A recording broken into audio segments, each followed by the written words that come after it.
It's an unfortunate fact of life that we all die. In the United Kingdom, a much greater number of people pass away in the winter months than in the summer. It's a sad fact that respiratory disease accounts for around a third of those deaths in a typical winter. Severe colds, flu, pneumonia all take their toll, particularly on the elderly. But even the relatively young can succumb, especially those with other health problems.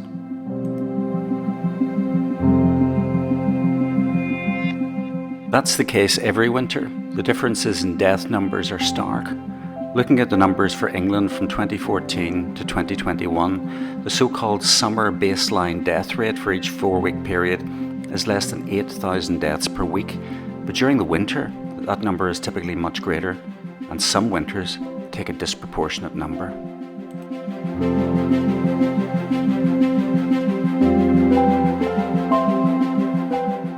This video is a story of 2 Januaries, 2015 and 2021. Why are those 2 Januaries worthy of note? Well, in January 2021, we have been told we're in the second wave of a global pandemic that's resulting in a vast increase in respiratory disease and death. And in January 2015, no such pandemic was gripping society. But there's something that makes both Januaries worthy of note. The deaths recorded in both months are pretty much identical in terms of the number of deaths per week in the preceding 4-week period. To make the analysis easy, we look at the numbers compiled by the government's Office for National Statistics, and we're looking just at the numbers for England. In January 2015, weekly deaths were running at around 12,000 per week for the 4-week period in January. But that's pretty much the same number recorded for the corresponding 4-week period in 2021. So was 2015, even with over 80,000 flu virus related deaths, a particularly bad year according to official statistics compiled at the time? Well, no. The winter months of 2014-15 were recorded as moderate and lower than the notable season of 2010-11. It is of course the case that in spring of 2020, a novel coronavirus, COVID-19 as it was called, resulted in a significant spike in deaths. Total all-cause deaths during April were running at 20,000 per week, but by May everything was pretty much back to normal for time of year. The virus ran through society at an incredible pace. For most, it was barely noticed. For some, especially the elderly and the infirm, it was fatal. But while it came quickly, it went quickly too. But something came with COVID-19 that was not a natural phenomenon and makes our 2 Januaries very different.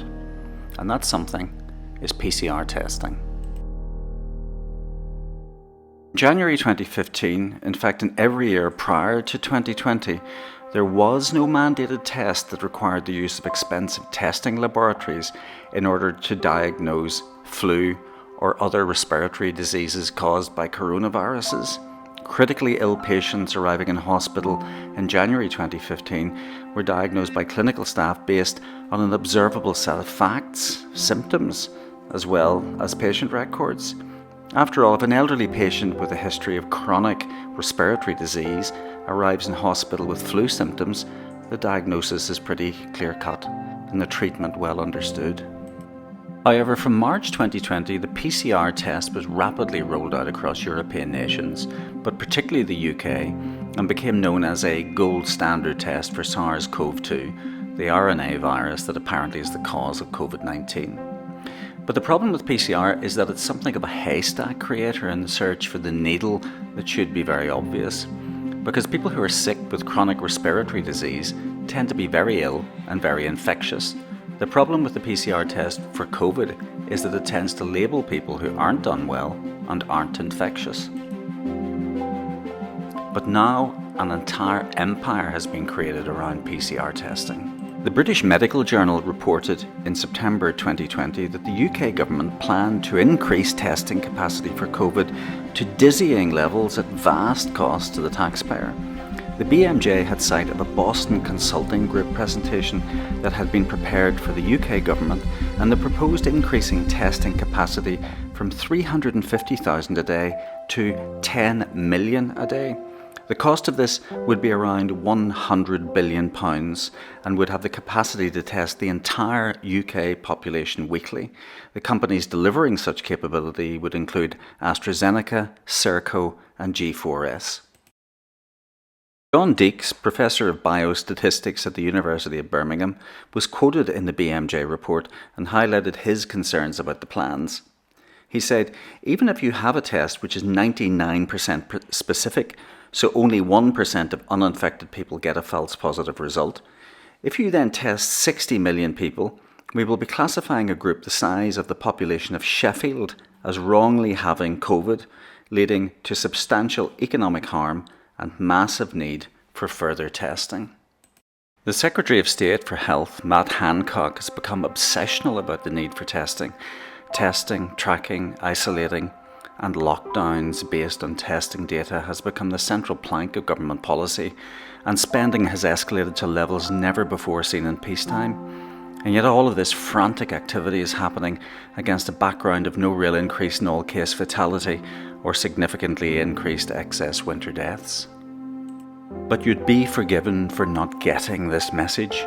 The government has pinned its reputation on a policy built on testing and may well have come too far to admit that the entire basis of its COVID response is flawed. And they'll point out that other nations are doing very similar things. But the world often looks to the United Kingdom to take a lead in clinical excellence. We repeat often enough that our NHS is apparently the envy of the world. Looking at the data again, it appears that testing is the greater problem in explaining the so-called second wave of COVID this winter, because the numbers look very much like any other winter, and some winters have been much worse. The way deaths are categorised tends to confirm this. More deaths this winter have been categorised as COVID-19, but of course such a category didn't exist before 2020. It means that there has been a significant decline in deaths from other things one would expect to cause death at this time of year. In fact, from September to December 2020, there were, according to the stats, nearly 11,000 less deaths from those other typical causes of death, like flu, pneumonia, emphysema, and chronic pulmonary disease. Testing is the problem. We're using a test to define people and NHS staff as sick and infectious when they clearly aren't.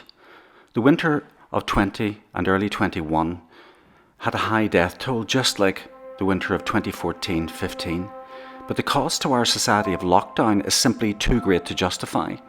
The data indicate that the virus will find its victims, but thankfully it has largely done its damage, and the greatest damage being done now is by this government on its people.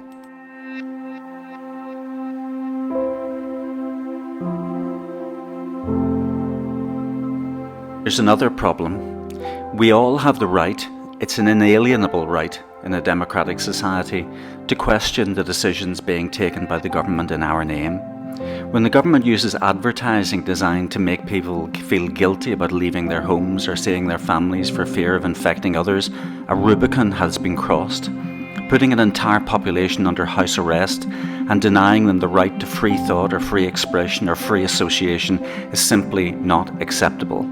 We have the right to question a policy that asks us to accept that the healthy will make others ill, all based on the result of a testing regime that we've never relied on before, that's built on a false premise and isn't fit for purpose.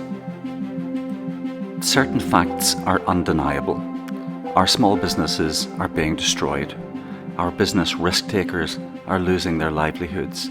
Our children are being denied education, and as a nation, our dependence on sovereign debt is without parallel.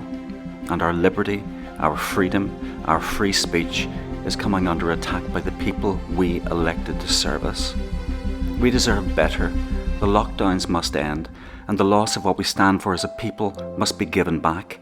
It's all we ask. Give us back the things that make life good.